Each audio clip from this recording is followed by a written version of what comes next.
So today, we have one heck of an amazing recipe. Like seriously, this is the kind of dish that when you take that first bite, it's like a life-changing experience because it is so good. We're talking a Spanish paella-style pasta. Now in this dish, you're gonna get all the flavors from an authentic Spanish paella, except we're using penne pasta instead of rice. And let me tell you, this recipe is so easy to make. Like seriously, no tricky techniques here. It's all done using just one pan, and it comes together in about 30 minutes, folks. This is the perfect dish for one of those busy weeknight dinners where you don't have a lot of time, but you want a dish that packs some serious goodness. Yeah, it's elegant enough for a relaxed weekend lunch next to a bottle of Spanish wine. Either way, the flavors of this pasta dish are mind-blowing good. All right, let's just dive right into this recipe. I'm gonna grab a paella pan. The size of this one is 12 inches in diameter, which is about 30 centimeters. Of course, to make this recipe, you can just use a standard fry pan. I'm gonna heat it with a medium-high heat and add in 3 tablespoons of extra virgin olive oil, which is about 45 milliliters.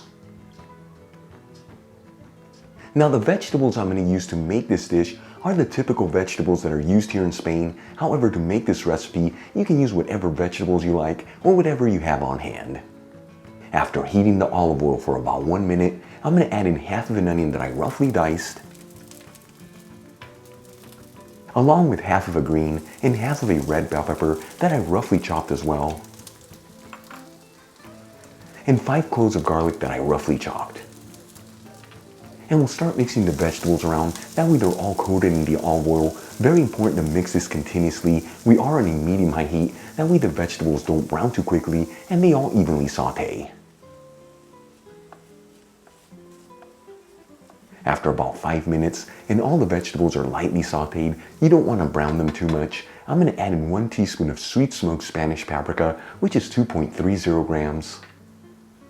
And we'll give it a quick mix. That way that paprika is evenly coating all the vegetables.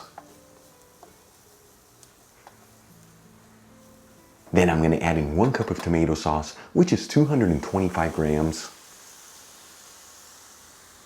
And we'll season everything with sea salt and freshly cracked black pepper. And we'll give it a quick mix and simmer the tomato sauce for a couple minutes. Now the tomato sauce that I'm using, for those of you that follow Spain on Fork, you know that I make it by finely grating fresh tomatoes, but as always, you can also use canned tomato sauce here or even passata. After about 3 minutes and that tomato sauce has really thickened up, I'm going to add in 3 cups of vegetable broth, which is 710 milliliters. The broth that I'm using is homemade. You'll find the recipe on how to make it in the iCard above and description box below. I'm also going to add in half a cup of cooked lima beans, which is 85 grams. And pinch in a 1/4 teaspoon of saffron threads, which is 0.17 grams. You'll find a link where you can get the saffron threads I'm using from Golden Saffron in the description box below as well. And we'll give this a quick mix and bring that broth to a boil. Now the lima beans I'm using for this recipe are frozen pre-cooked lima beans, but you can also use canned lima beans here. Once the broth comes to a boil, it's time to add in the pasta. I'm going to be using penne pasta here, but you can use whatever thick cup pasta that you like. I'm going to measure out 2 cups, which is 200 grams.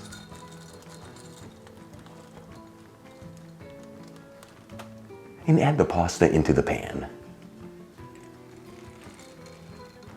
And we'll give this a mix. That way all the pasta is evenly spread out throughout the pan and fully covered in that broth. And you don't have to mix this continuously, but do get in there every 1 to 2 minutes. That way the pasta evenly cooks and it doesn't stick to each other.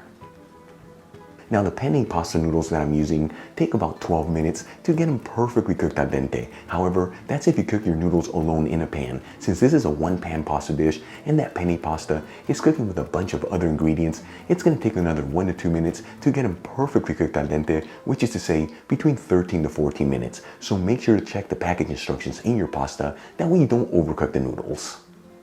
After about 9 minutes, and you can see a lot of that broth has been absorbed by the pasta, but there's still plenty of broth left, I'm going to lower the fire to a low-medium heat. And we're going to simmer this for another 3 to 4 minutes, or until the majority of that broth has been absorbed by the pasta. Then I'm going to remove the pan from the heat. And we're going to cover the pan with some foil paper and a dishcloth and let it sit here between 2 to 3 minutes. By trapping that steam in there, it's going to finish cooking up all the pasta. After a couple minutes, I'm going to uncover the pan and we'll sprinkle it with some finely chopped parsley. Our Spanish paella-style pasta is done. Such an incredible one-pan pasta dish. Easy to make, done in about 30 minutes, and the aromas coming out of it smell just like an authentic Spanish paella. Let's give this a try and see how it turned out.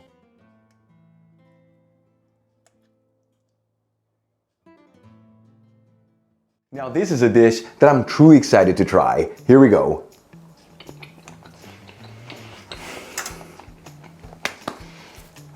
It's absolutely beautiful, but it's weird and strange at the same time because it tastes like a Spanish paella, but indeed it is a pasta dish that truly is so amazing. You saw this, very easy to make, comes together in about 30 minutes, all using just one pan. Try this pasta dish at home and I promise you're gonna absolutely love it because it is that good. Really quick before I go, a shout out to a couple of my patrons, Michael Cole, Luli Garcia Diaz, Grace Suarez, Amy Martinez, and Yvette Rivera. Again guys, thank you so much for being patrons of Spain on a Fork. You know how much I appreciate you. For the rest of you, if you're not with me on Patreon and you'd like to support the show, you'll find my Patreon link in the description box below and iCard above. If you enjoyed today's video, hit that like button, leave me a comment below, and if you're not subscribed, you know what to do, smash that subscribe button.